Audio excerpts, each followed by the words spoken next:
how to use EatSure coupon code, use EatSure Points.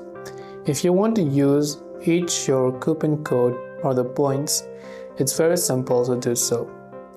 All you have to do is first launch the EatSure app and then select the items on the app. So just go ahead and select the items that you want to order, right? So you can simply also make sure to order from multiple restaurants if you want to.